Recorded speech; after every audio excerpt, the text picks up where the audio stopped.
from nowhere na nwunye ịbata n'ọfịs. Ọsị m nne na etu ha si wee kwụlụ o, na etu esi na-efiti anya o, ma envelope ya na-enye o. Ọsị m nne chei nye nwere ike ịgọ bikos onye ọbụla batala ebe afọ ma ife melụnụ.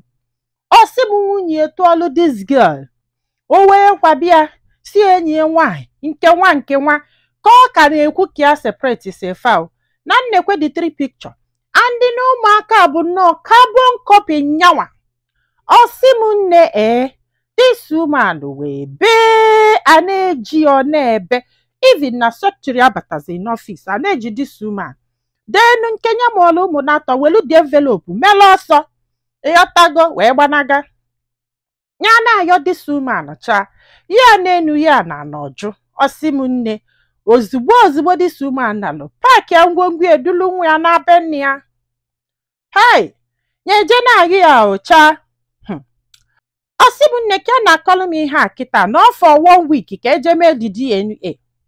Ọsị m na ọ dị obvious na ụmụaka afọ abụrụ nke which means na ọ ga-achụpụ that woman because na ọ bụrụ na ọ gbagolu na ọ bụrụ nwoke ọ pụghị ịghọtago na ọ ma kwuru okwu maka ụmụaka. O gosi isaida na ọ marọ ọ nọ ịmagolu na ya mụrụ ife a ga-ekwu ma na ya adugoshon na a ga-achụpụ this woman. Nya wee na ụnọ wee kọbalụ mami ya na papi ya kọsị alụfa. Ọsị m na o wutekwa efa so much ọ pụghị ịghọtago. Papi ya chajikwe o na-abasị na o nwere ife megide enu ka ụmụ nwoke na-atọtọ n'ezi na nke a ma mmemme.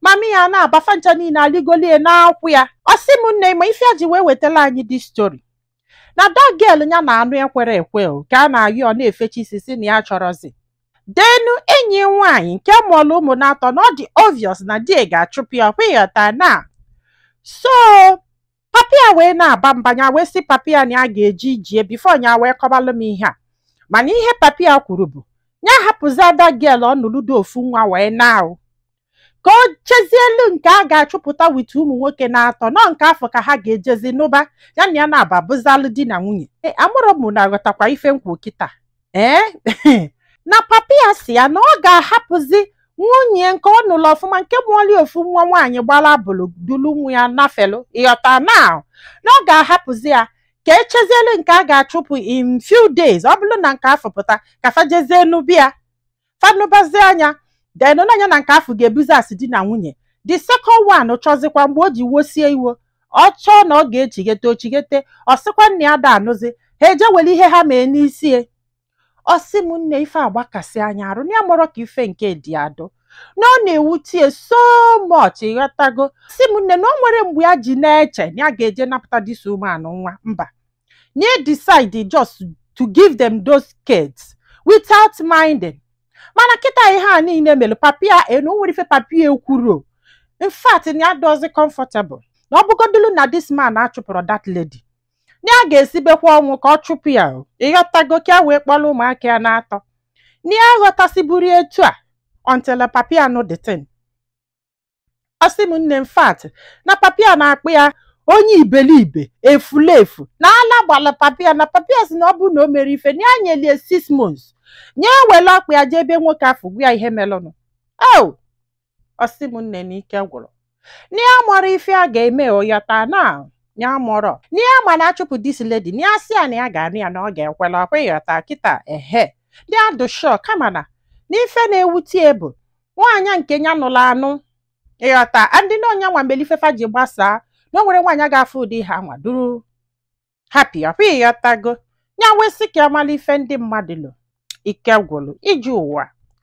Mana ka m kwukwe esichasị na ebe anya ihe a bụ ihe imelụ bifo iwee nụba nwunye gị which isi m na ị na-akọwali ya na ọ chọrọ ịma na ịkala egwu ya. Yes, ịkala egwu ya imejọrọ ya actually ọkwa ịghọtago. Mana ọ bụrụ na ịbata na di ịghọta na wee fụ condition adụrọ gị mma at least inyegodu condition nke gị ịghọta na ọ bụzalụ na eforolo nke afọ then ị nwere ike sibezi ọnwụ na because na mgbe ị nụrọ this man ọ nọ na-ebi ndụ ya na-akọmitili onwe ya gị nwa nọkwalụ na-ebi ndụ gị na-emekwa whatever you're doing. You don't judge people with ife family before they meet you unless mo nke ga-eme gị affect in future. which in fact ọkwa ka na-ekwu ihe a ka nke bịa m n'isi ọ ga-emekwa gị affect because n'ịmagolo that na ịbụzi like ọmụtago ụmụ nwoke o. Oh, in fact and ịma na be anyị na onye bụrụ ụzọ mụ nwoke na be nwoke bụ onye ji anụ n'isi o. Ọkwa ịghọtago na ọ bụrụ na ụmụaka apụta na ụmụ ya ka ọ bụ fa ga-ebukwa ụmụ nke gị ụzọ wee rara oke. Ịma na ọnya na-akpata ụmụ nwaanyị aji agbabala ọsọ ma ọ bụrụ na enwee first wife ị na-asị ka ịnụ ọha ha ajụ. Ọkwa ịghọta na everybody knows that hapụta na adị akpị afa ekwugo m ya today. Mana in fact ụmụ nwoke ịtọ chee mbụkwalụ nna gị mma apịa gị ma ụtarị onwere ife ma ama mme gị o nwere ife ma ama mme gị.